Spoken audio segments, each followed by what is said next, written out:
Open heart surgery. Open heart surgery ایک surgical procedure ہے جس میں کورونری ہارٹ ڈیزیز کو ٹریٹ کیا جاتا ہے۔ سرجن ایک چھوٹے گراف کی مدد سے ایک الٹرنیٹ پاتھ وے بناتا ہے جس کی وجہ سے ہارٹ کی مسل کو بلڈ فلو اور آکسیجن کی سپلائی بحال ہوتی ہے۔ ہارٹ کو جو آرٹری بلڈ سپلائی کرتی ہے اس کو ہم کورونری آرٹری کہتے ہیں۔ اس آرٹری میں یا تو بلاکیج آتی ہے یا پھر نیرو ہوتی ہے جس کی وجہ سے ہارٹ کی مائیوکارڈیم پارٹ جو کہ مسل ٹیشو پر مشتمل ہوتا ہے اس کو بلڈ اور آکسیجن کی سپلائی پراپر طریقے سے نہیں ہوتی جس کی وجہ سے ہارٹ کی کنٹریکشن صحیح طریقے سے نہیں ہو پاتی اور ہارٹ کے مسل بلڈ پمپنگ کے لیے ایکسٹرا پورس یوز کرتے ہیں تاکہ پوری باڈی کو بلڈ اور آکسیجن کی سپلائی فراہم کی جائے۔ اسی ایکسٹرا پورس لگانے سے ہارٹ کی مسل انلارج ہوتی ہے جس کو ہم کارڈیو مائیوپیتھی کہتے ہیں اور ساتھ ساتھ ہارٹ کی سائز بھی انلارج ہوتی ہے جس کو ہم کارڈیو میگالی کہتے ہیں۔ تو آئیے جانتے ہیں کہ کورونری آرٹری بلاک کیوں ہوتی ہے۔ پہلی وجہ ہے ہائی کولیسٹرول۔ جب باڈی میں کولیسٹرول کی لیول ہائی ہوتی ہے تو یہ کولیسٹرول کورونری آرٹری میں جمع ہونے لگتے ہیں جس کی وجہ سے آرٹری یا تو نیرو ہوتی ہے یا پھر بلاک ہو جاتی ہے۔ اس کے علاوہ obesity, smoking, diabetes, stress, high blood pressure, family history, old age, lack of exercise, chronic kidney disease اور یوز آف الکوہول کی وجہ سے کورونری آرٹری بلاک یا نیرو ہوتی ہے۔ Block coronary artery symptoms. جو سب سے موسٹ کامن سمٹم ہے وہ ہے انجائنا کا اٹیک جس میں چیسٹ پین، لیفٹ شولڈر اور لیفٹ آرم پین ہوتا ہے۔ اس کے علاوہ shortness of breath, body weakness, light headache, nausea, ٹھنڈے پسینے آنا اور ساتھ ساتھ سٹمک سکنس شروع ہوتی ہے۔ اب بات کرتے ہیں کہ بائی پاس سرجری کیسے کی جاتی ہے۔ سب سے پہلے پیشنٹ سے بلڈ سیمپل لی جاتی ہے۔ اس کے بعد آئی وی لائن اور آرٹیریل لائن پاس کرتے ہیں۔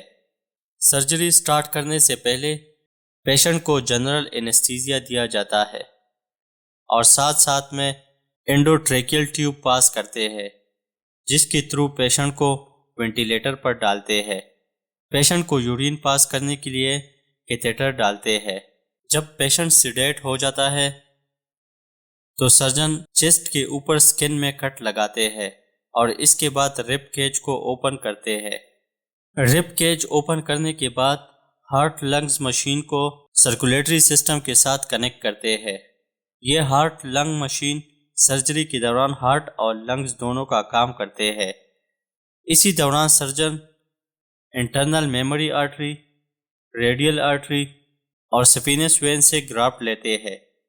سرجن اس گرافٹ کو بلاک کورونری آرٹری کے بیس اور ٹاپ کے ساتھ کنیکٹ کر کے ایک الٹرنیٹ پاتھ وے بنا لیتے ہیں جس کے تھرو بلڈ بلاک آرٹری کے بجائے اس الٹرنیٹ پاتھ وے پر فلو سٹارٹ کرتی ہے اور اس طرح ہارٹ کو بلڈ کی سپلائی بحال ہوتی ہے۔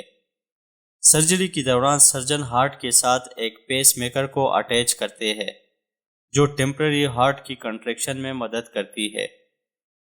سرجری ختم ہونے کے بعد سرجن ہارٹ لنگز مشین کو ڈسکنیکٹ کر کے پیشنٹ کی چیسٹ کو کلوز کرتے ہیں اور پیشنٹ کو آئی سی یو میں شفٹ کرتے ہیں۔ آئی سی یو میں پیشنٹ کو وینٹیلیٹر پر 3 to 6 آور سیڈیٹ رکھتے ہیں تاکہ پیشنٹ کی کنڈیشن کو آبزرو کیا جا سکے۔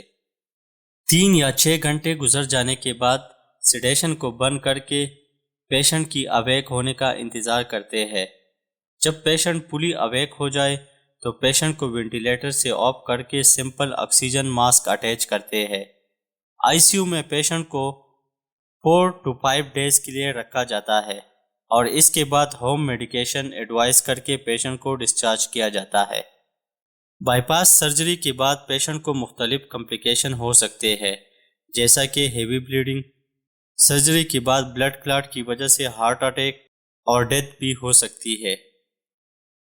اس کے علاوہ wound infection, kidney problem, stroke, temporary memory loss اور irregular ہارٹ ریتھم جس کو ہم ایرتھمیا کہتے ہیں، یہ سارے کمپلیکیشن پیشنٹ کو سرجری کے دوران اور سرجری کے بعد آ سکتے ہیں۔ تب تک کے لیے اللہ حافظ۔